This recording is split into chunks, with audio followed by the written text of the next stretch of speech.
Senhor, nos colocamos aqui na Tua presença e diante da Tua presença, que todo joelho se dobra, que toda palavra se submete. Nós pedimos que Tu venhas e nos ajude, em nome de Jesus. Gente, para tudo na vida existem condições. Pense comigo, tudo na vida existem condições. Condições são elementos presentes em nossa vida e que nós precisamos, de fato, inserir na nossa rotina de vida. São essas condições que guiam os nossos princípios, são essas condições que apontam a direção que eu vou seguir ou que eu quero seguir. São essas condições que levam a mim e a você a alcançar objetivos na nossa vida. Tudo na vida tem condições. Tem uma condição, tem um se, tem uma razão. Isso vai acontecer de maneira que isso vai acontecer se fizer isso, se fizermos isso. Tudo na vida, pense na sua vida, tudo tem. Um atleta, por exemplo, para ser vencedor, ele tem a condição de treinar muito. Se ele quer ser um atleta vencedor, qual é a condição? Treinar muito. Um casamento, para ser um casamento funcional, qual é a condição? Muito amor, muito esforço das partes para superar todas as diferenças que um casal pode ter. Um bom desempenho profissional, por exemplo, tem condições. Ser uma pessoa aplicada, esforçada, ter ética, ser uma pessoa dedicada, etc. Tem uma condição. Então vá para qualquer área da vida, vai existir ali sempre uma condição para alcançar um determinado objetivo. Sempre vai haver. A única coisa que eu entendo, não existe uma condição, não há uma condição, é o amor perfeito. O amor perfeito não demanda nenhuma condição de ninguém. Pense comigo. Você já deve estar imaginando coisa aí na sua cabeça. Porque talvez você vai dizer assim, não, mas os casais às vezes se amam tanto, mas eles colocam condições. Não. A gente não está falando disso, não. Isso aí não é o amor perfeito. Quem disse que o amor de um casal é perfeito? Desde quando? Por mais que a gente se ame, ainda é imperfeito. O amor de Deus, por cada ser humano, é o amor perfeito. Nós estamos falando aqui do amor ágape, o amor altruísta. E só por ser altruísta, o amor divino, esse amor, ele não demanda nada, ele ama apenas. Ele ama por decisão, ele ama inquestionavelmente. Ele não coloca nenhuma condição. Lúcio, se você for bonzinho, eu vou lhe amar. Não.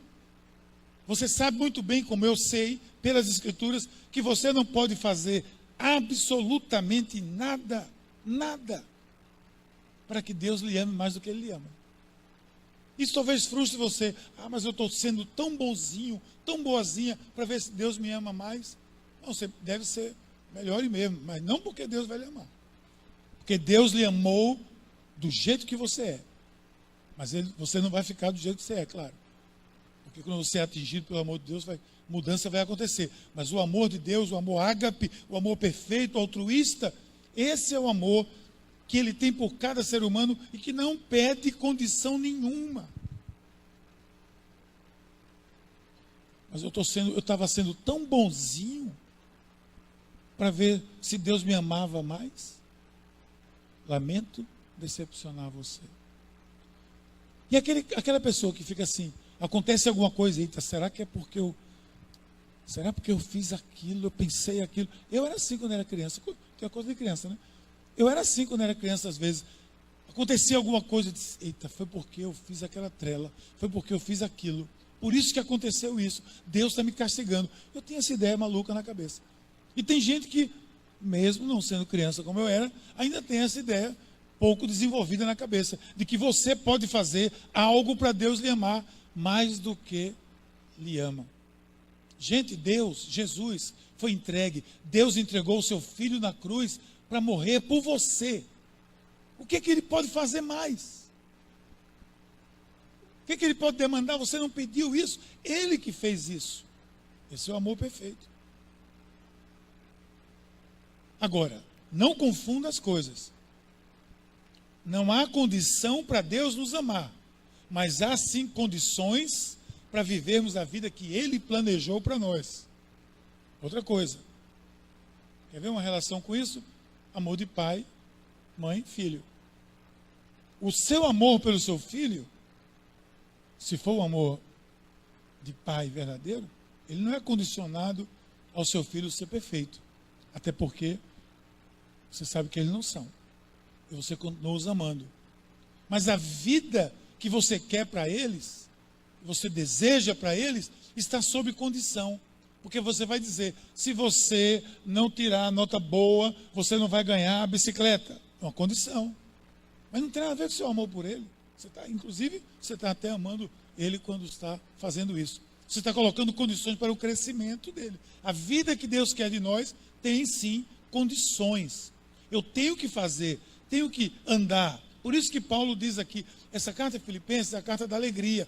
E esse último versículo que nós lemos aqui, no versículo 10, penúltimo, ele diz assim, quando ele vai falando antes, ele diz assim, esta é a minha oração, que o amor de vocês aumente cada vez mais em conhecimento e em toda percepção. Olha o 10.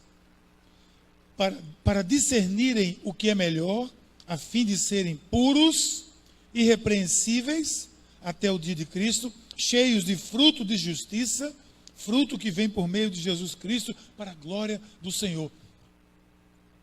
Isso é o que Deus quer de nós. É essa vida que Ele quer de nós. Para vivermos essa vida, tem algumas condições. Crescendo em amor, amor em nós, crescerá a possibilidade de nos encaixarmos na vida com propósitos, que é a vida que Deus quer para nós. Agora preste atenção nessa frase aqui. A vida que Deus deseja de nós é uma vida que viva em avivamento. Ponto. Essa é a vida que Deus deseja de nós. Uma vida em avivamento. A gente já viu o que é avivamento.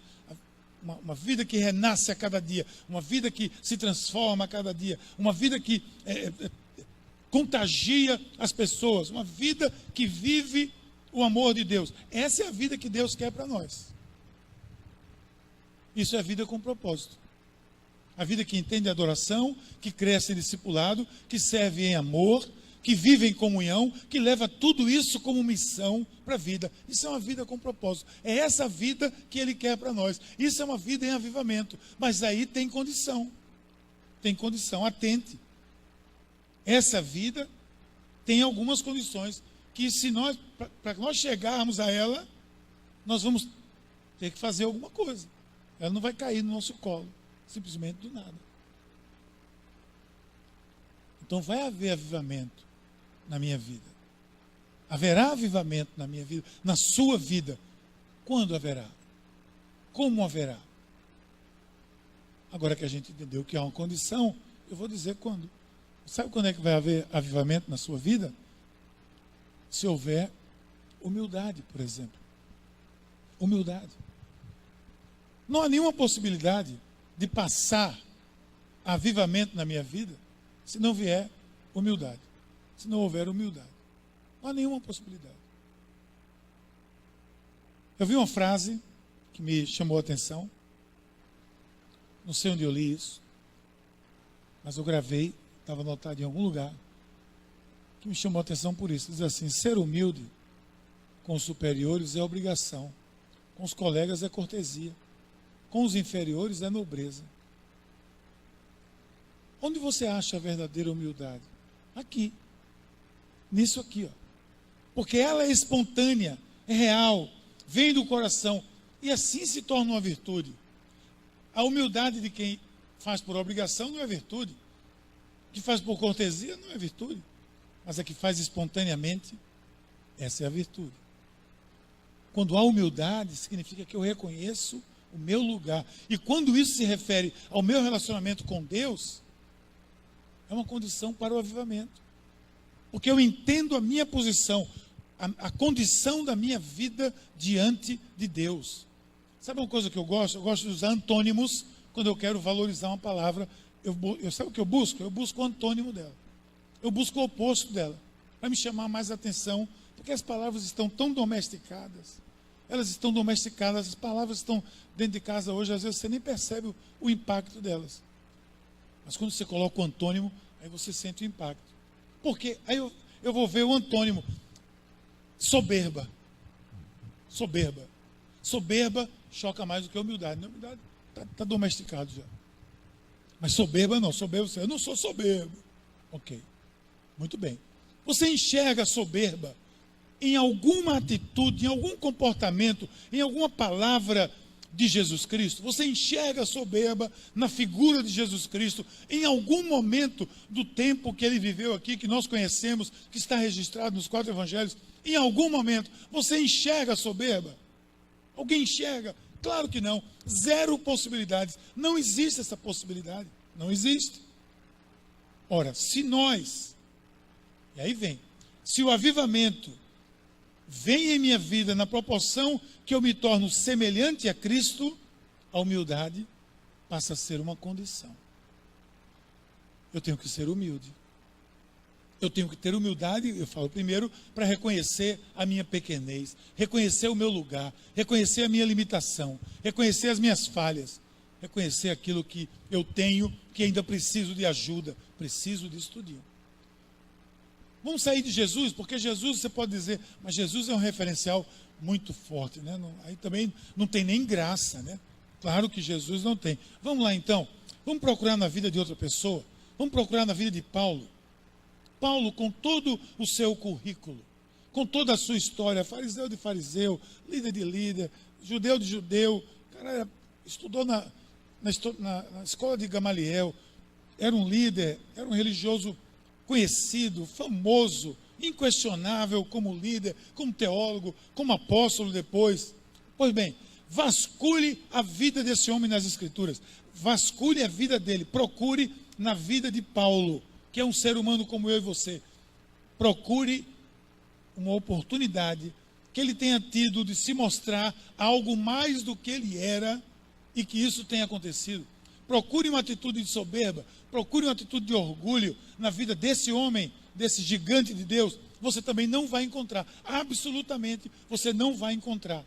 Por isso que ele se parecia com Cristo, por isso que ele estava vivendo um avivamento, por isso que ele, onde ele passava, as coisas aconteciam, por isso que a sombra dele curou pessoas, por isso que a palavra dele ressuscitou gente, porque ele era um homem que vivia o seu lugar, ele conhecia o seu lugar. A oportunidade ele teve, mas ele foi humilde, ele conhecia, ele sabia o Deus que ele tinha e sabia a limitação dele.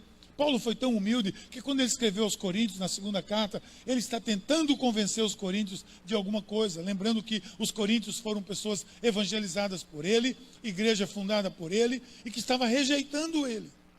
Mas ali é uma carta de amor, é uma carta de amor humilde. Uma pessoa, às vezes eu leio a carta de 2 Coríntios nessa perspectiva, sem querer tirar necessariamente um versículo para mim ou aqui ou ali, não é esse o propósito. Leio como Paulo escrevendo, eu fico dizendo como esse homem, como ele teve paciência, como ele foi humilde com esse povo, que queria execrá-lo, que pediu a ele uma carta de recomendação. Gente, ele era o fundador da igreja, pediu a ele uma carta de recomendação. E ele diz, a minha carta são vocês, escrita com a vida. Foi esse homem. Esse homem teve a chance de se tornar um deus grego.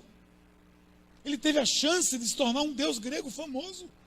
Quando Paulo, ali em Icônio, quando algumas curas aconteceram e as pessoas foram curadas, etc., o que foi que aconteceu? Vai lá no livro de Atos, vai ver o que aconteceu. As pessoas de Icônio correram para ele e Barnabé, correram para ele, dizendo, ele é Deus, ele é um dos deuses, ele é Zeus, o outro é isso. Começou, ele podia dizer, opa, é minha chance. Modéstia à parte, eu sou mesmo. Eu sou o Deus. Estão dizendo que eu sou mesmo. Levantaram ele e ele gritou, parem com isso, eu sou ser humano igual a vocês. que era aqueles caras lá, ruim de vida. Ele: sou igual a vocês, sou um ser humano igual a vocês. Ele teve a chance, assim como João Batista, quando disseram: Elias é isso, ele disse: não, não sou. É o Messias? Não, não sou. Só quem disse que João Batista era Elias são os espíritas, né? Porque João Batista mesmo disse: eu não sou. Mas você é o profeta? Não, não sou. Eu não sou nada. Eu sou aquele que vim para limpar o caminho. Não sou digno de atacar a sandália dele. Humildade. Veja essas pessoas. Aqui mesmo aos Filipenses, no capítulo 3, no versículo 8, Paulo diz assim, olha o que ele diz: mais do que isso, considero tudo como perda, comparado com a suprema grandeza do conhecimento de Cristo Jesus. Tudo, agora tudo na vida de Paulo era muito tudo, viu, gente? Porque esse homem era o cara, ele era o homem, ele era o líder, ele era a pessoa de uma família de destaque, ele tinha todo o destaque. Ele diz: eu considero tudo como perda, por Jesus, meu Senhor, por cuja causa perdi todas as coisas e as considero como esterco para poder ganhar a Cristo. É essa humildade que a gente está falando. A gente não está falando de timidez. Eu quero ganhar a Cristo, ter uma vida avivada 24 horas por dia, 7 dias por semana. Essa é a condição. Ache-se nada e muito você será. Eu vou dizer mais: seja nada e muito você será. Quando houver um pouquinho, um lampejo de orgulho e de soberba, você precisa repreender no nome de Jesus, porque não virá avivamento para quem vive na soberba, nunca virá avivamento para quem vive no orgulho, nunca virá avivamento para quem se acha algo mais do que Deus colocou para ela ser. A ambição, que é uma das formas de soberba, é a causa de tanto mal-estar. A humildade, por outro lado, é uma virtude, mas é uma virtude para os fortes. Humilde não é aquela pessoa quietinha, que não diz nada. Não. Você é uma pessoa tímida. Não tem nada a ver com humilde aí, necessariamente. Humilde é aquela que, mesmo sendo forte, é fraco. Porque reconhece que não tem força nenhuma e a sua força vem do Senhor. Os maiores obstáculos que a gente encontra para caminhar com Cristo têm origem num amor desordenado a si próprio, soberba. Supervaloriza as nossas próprias forças. Onde é que isso está faltando na minha vida? Onde é que eu estou?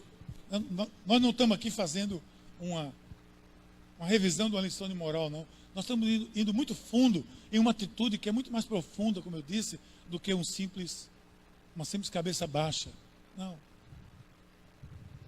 É humildade sendo ou se achando forte, reconhecendo-se fraco.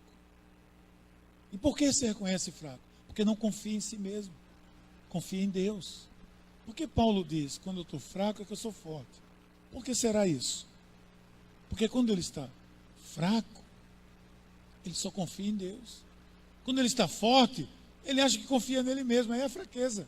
Ao contrário, quando eu estou fraco, que eu sei que não posso confiar em mim, aí está a minha fortaleza, porque eu confio em Deus.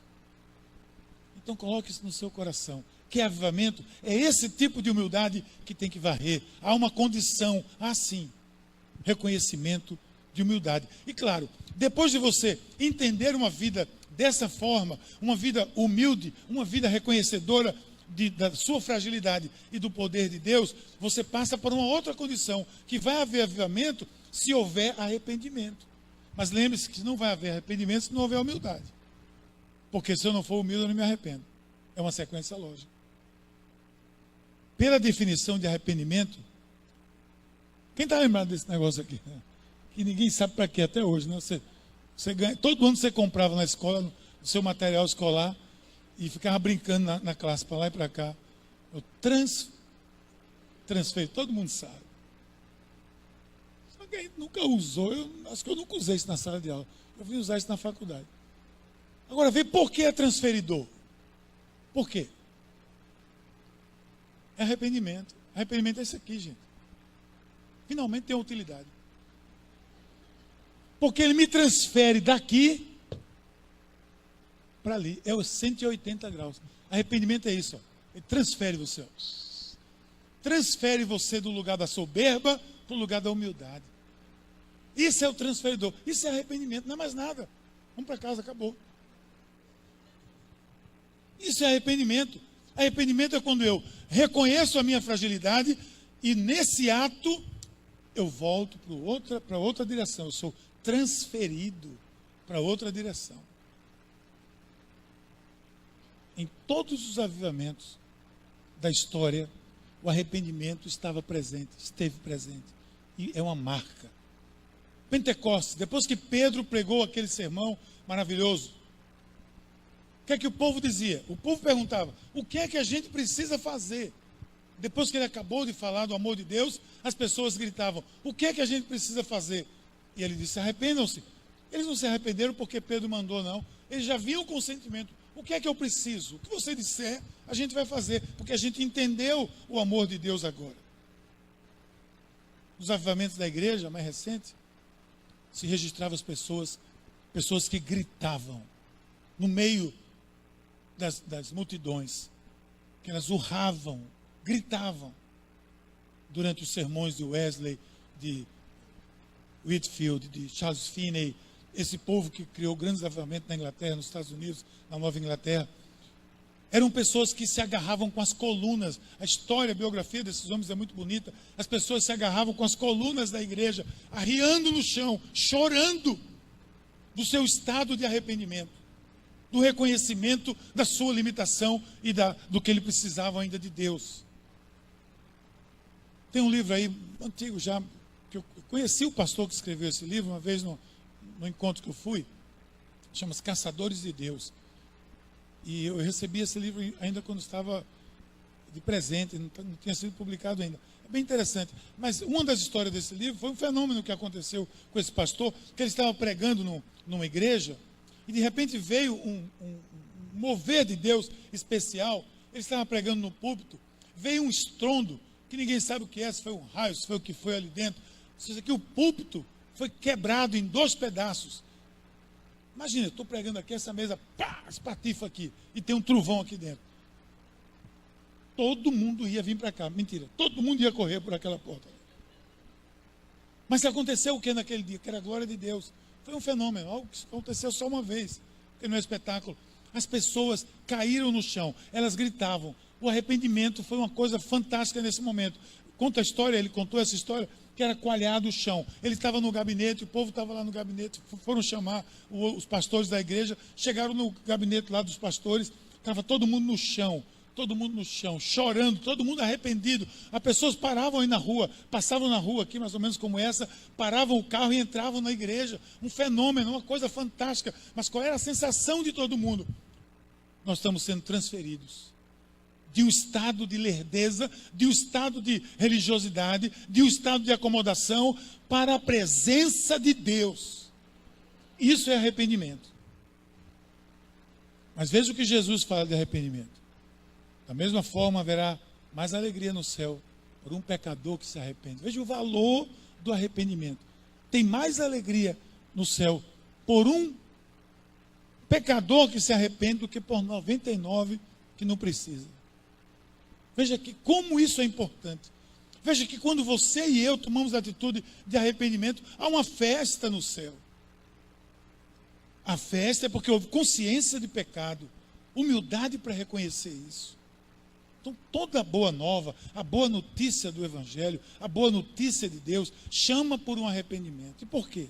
Porque é o reconhecimento do nosso erro, é o reconhecimento da nossa falha. O que fizemos aqui há pouco, orando como fazemos aqui sempre ao domingo, e eu espero que você faça isso regularmente na sua vida, nós nos arrependemos. Nós nos arrependemos porque nós não brincamos de Deus. Isso não faz parte de uma liturgia cega, muda, gélida, não. Nós estamos aqui conduzindo a igreja a um momento de arrependimento. Quem quiser se arrepende, quem não quiser não se arrepende. Mas não brinque, não duvide, não caçoe, como dizia minha avó, de Deus. Minha avó dizia isso, não caçoe de Deus. Até porque a Bíblia diz, Deus não se deixa escarnecer. Porque aquilo que você plantar, você vai colher. Tem dificuldades? Claro. Claro que tem. Não é fácil. Mas é necessário. Não é fácil porque requer de mim primeiro humildade.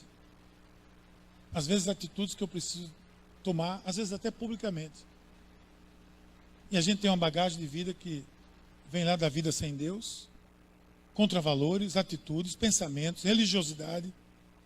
Quando eu vejo a definição da palavra arrependimento, eu vejo essa definição, me chama a atenção. Negação ou desistência de algo feito ou pensado em tempos passados. Veja que coisa boa. Esse é o sentido dessa palavra. Negação, ou então, eu desisto de viver o que eu vivia. Arrependido. Eu desisto de fazer o que eu fazia. Estou arrependido. Eu desisto de dizer o que eu dizia. Estou arrependido. Meu velho ser não se encaixa mais no novo ser que quer reviver, que quer avivamento na minha vida, que deseja o novo de Deus todo o tempo, todo dia, toda hora. Como viver isso sem negar o que antes acreditava-se ser uma verdade, entre aspas? Sem arrependimento, não há nenhuma possibilidade de acontecer avivamento. Humildade que me leva ao arrependimento. Porque a humildade vai dizer, realmente eu preciso. Então eu me arrependo. Mas não pode parar aí. Não parou ainda, porque depois disso, uma vez arrependido, qual é o próximo passo? Vai haver avivamento se houver santificação. O que eu posso me arrepender hoje é continuar vivendo a mesma vida, fazendo a mesma coisa, pensando a mesma coisa. Eu estou debochando de Deus. Não é isso que a gente está dizendo. Com humildade eu me arrependo, então agora eu quero seguir pelo trilho, quero seguir pelo caminho, quero seguir a direção que Deus está dando. Santificação. Então entenda, talvez de uma vez por todas, que essa é a jornada de uma vida avivada. O que a Bíblia diz é isso: esforce-se para viver em paz com todos e para serem santos. Olha o que ele diz, gente, como é sério, o escritor de Hebreus. Sem santidade, ninguém verá a Deus. Sem santidade, ninguém verá a Deus. Eu já disse, a palavra santidade aqui não significa necessariamente uma lei moral, mas é muito mais profunda. A palavra santidade tem uma raiz na palavra pureza, na palavra higiene, na palavra limpo. Ou significa, quando eu digo eu sou santo diante de Deus, é que eu estou limpo diante de Deus, eu estou puro diante de Deus, eu quero viver uma vida pura diante de Deus, uma vida limpa diante de Deus em todas as coisas. Não vamos aqui criar um preconceito ou criar um padrão de isso é puro, isso não é. Tudo que não é puro, que não é de Deus, não é puro, não é santo, não é sagrado. Ora, se eu e você temos como meta viver a vida de Deus, ser como Jesus, andar como Ele andou, essa semelhança precisa acontecer, e esse é o conselho que Pedro diz lá na carta dele. Assim como é santo aquele que o chamou, sejam santos vocês também, em tudo o que fizerem, pois está escrito, sejam santos, porque eu sou santo. Essa é a condição para um avivamento também. É um outro passo, é uma vida em santidade. Gente, mais uma vez eu vou dizer, às vezes as pessoas, mesmo involuntariamente, estão brincando de Deus, brincando de cristianismo, brincando de igreja. Nós não entendemos isso dessa forma, absolutamente. Nós entendemos que isso é uma ordenança de Deus. Quando eu leio isso, eu me constranjo. Quando eu leio isso, eu diminuo. Eu entro na poltrona, eu sou abraçado, como aquela poltrona ali do quarto de guerra. Quando eu sento nela, ela me abraça assim, parece que eu vou desaparecer. Quando eu leio isso aqui, eu fico pequeno diante de Deus. Porque eu penso assim, eu preciso rever algumas coisas. Santidade vai se expressar na pureza dos meus relacionamentos, das minhas atitudes, dos meus negócios. Em tudo que eu fizer, ela precisa estar presente. E assim a nossa vida vai ser avivada. Tome uma atitude hoje em busca do avivamento. Mude. Diga, eu vou mudar. É isso que eu tenho. Quando eu leio esse devocional, eu escrevo ali, eu fico pensando, eu preciso dar mais um passo aqui. Isso é a utilidade dessas coisas, não é ficar cumprindo tabela para ler e fazendo dieta, não, é jejum. Jejum. Fazendo jejum. Comi um pedaço de doce hoje com a maior alegria do mundo. Eu passei a semana pensando no doce e orando. Senhor, me abençoe, Jesus. E amanhã começa um jejum que vai ser muito difícil para mim. Carne vermelha amanhã. Café, esse é pior para mim. Misericórdia. Eu podia ter esquecido, né? Café vai ser um negócio sério. Então não é apenas não é algo que eu estou fazendo, é porque me constrange quando eu leio isso. Porque eu preciso entender que eu preciso mudar posturas públicas, mudar posturas privadas, mudar atitude para comigo, para com o outro, mudar no meu casamento, mudar no meu namoro, mudar no meu negócio. Se essa mudança não vier, não vai vir avivamento. Não vai vir.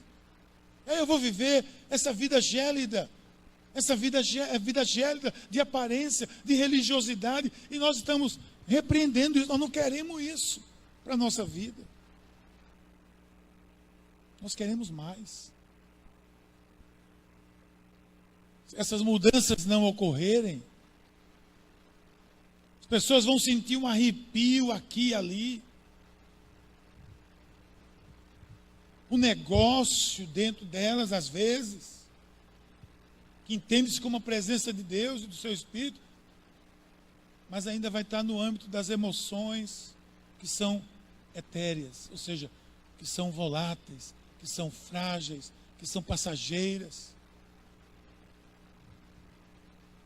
Essas emoções é como perfume safado, perfume ruim, que cheira aqui, daqui a pouco não tem mais nada, porque é volátil, etéreo, é assim.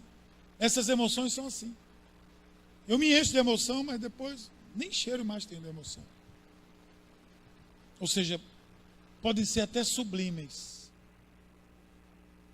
mas não ficam, porque não tem arrependimento, porque não tem mudança, porque não tem atitude. Essa é a verdade. Uma frase de John Wesley que eu gosto, que diz assim, ó, está bem grande aí. A conversão tira o cristão do mundo e a santificação tira o mundo do cristão. Gostei dessa. Pode copiar, mas não digo foi eu que disse, não. Foi John Wesley que disse isso. A conversão tira o cristão do mundo, do mundão, né? As coisas erradas. Mas a santificação tira o Egito da gente, lá de dentro. Então, se não houver santificação, avivamento vai ficar difícil. Então, para que haja em nossa vida santidade, para que haja humildade, para que haja arrependimento, para que haja santidade, eu vou dar um conselho a você. Vamos buscar avivamento juntos? Vamos. Mas vamos perseverar. Para viver isso tem que perseverar, não tem não? Para viver isso que a gente disse aqui agora, para viver humildade, para viver arrependimento, para viver santificação, tem que ter perseverança. Porque você vai se sentir frágil no primeiro tropeço, no primeiro erro, no primeiro vacilo, você vai se sentir fragilizado e vai, quem sabe, querer desistir, que é o caminho mais fácil. Mas se você perseverar, aí sim a Bíblia diz, vai ser salvo disso. Nós estamos aqui com algumas borboletas, a Zona Norte estava cheia de borboleta, lá no Cabo está cheio de borboleta. Essas mulheres, algumas delas que estão chegando agora, depois do concílio, nessa nova vida, nesse novo momento de sua existência, elas precisam perseverar, porque elas já foram humildes, foram para o concílio, elas estão arrependidas, eu entendo que sim. Agora, elas estão buscando a santificação, mas não vão conseguir viver isso, assim como nós não vamos conseguir se não perseverarmos. Lembra da semente? Ela caiu, brotou, diz o Senhor, Lucas 8,15, mas tem uma palavra-chave aí, ó, com perseverança. O que eu tenho para dizer a você aqui, eu sinceramente, eu acho que nesse aspecto você já sabe. Para viver esse avivamento, a perseverança tem que ser parceira nossa. Porque a nossa tendência, gente, é isso aqui, ó, esmorecer. É a tendência natural. Você vem no culto, aí o seu crentômetro vai lá para cima. Aí na segunda você não vai na célula, o crentômetro começa a descer. Aí na terça, trabalho, quarta, quinta, aí não vem no feminino, não vem no canto nenhum, não ora, não faz devocional, o crentômetro vai lá para baixo. Aí no domingo, eita, vou encher o crentômetro de novo. Quem aguenta uma vida dessa? Desiste. Desiste. Tem que perseverar. Por isso tem que ir para uma célula, persevere. Vá para a célula. Tem algum encontro na igreja, alguma reunião de oração, uma quarta de guerra? Venha, participe. Em tudo na vida, sem perseverança, não se obtém nada. E eu não vou sair aqui citando as pessoas vitoriosas que chegaram lá, mas que tiveram que perseverar. Eu podia fazer uma lista aqui, porque os grandes homens e mulheres desse planeta, todos eles chegaram onde chegaram, porque houve perseverança. Mas eu sugiro a você que olhe para todos os grandes líderes, apenas na Bíblia, mas vá para a história, vá para os esportes, vá para as invenções, sem exceção. Essas pessoas foram pessoas perseverantes. Esse é um fator comum em todos de sucesso, é a perseverança. E sucesso aqui significa uma vida com Deus, uma vida de sucesso. Só vem se tiver perseverança. O avivamento está às portas, está conosco. Está pronto para nós, está o pacote, está sendo desembrulhado. Mas aliado a tudo isso, essas condições têm que estar presentes. E a perseverança é uma delas e talvez aqui empacota tudo. Muitas coisas vão colaborar para você desistir. Saiba. Desistir de passar no quarto de guerra, desistir a uma célula, desistir do devocional, desistir da oração. Muitas pessoas, inclusive, vão dizer a você, desiste, deixa para lá isso. Acha que Deus vai se importar com essa... desiste disso aí.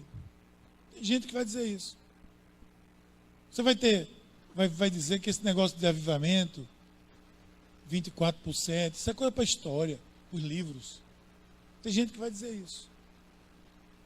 Mas você sabe que ele é para você também. Você sabe que Deus não é Deus de dividir as bênçãos dele. Ele espalha as bênçãos dele. O que ele fez em Pentecostes, ou o que fez aqui, ou o que fez em John Wesley, ou o que fez em qualquer lugar onde você entenda uma história do avivamento, ele continua fazendo. Mas tem as condições. E nesse primeiro momento a gente tem que pensar em humildade. Tem que pensar em humildade. Tem que pensar em arrependimento. Tem que pensar numa vida santa e não brincar com Deus, porque isso é brincar com Deus. É brincar com Deus. Deus não admite isso. Santidade, vida sincera com Deus. E aí, claro, temos que perseverar juntos. Essa é uma jornada que exige de nós perseverança mesmo. Eu queria orar com vocês para isso, para que Deus nos dê perseverança para vivermos essas condições em nossas vidas. Deus amado, obrigado, Senhor, pela Tua palavra, obrigado pela Tua mão sobre nós. Obrigado, Senhor, pela Tua promessa. E nós queremos pedir que Tu derrames sobre nós avivamento. Que o Teu amor, Senhor, nós sabemos que não está relacionado com isso. Mas a vida que nós precisamos viver contigo tem essas condições, e nós pedimos, nos ajude a superá-las, a vivê-las em nossa vida. Para que haja algo tamanho em nossas igrejas, que esse Brasil possa marcar a sua história também por uma época de avivamento. Faça isso, Senhor, em nós, através de nós, no nome de Jesus. Amém.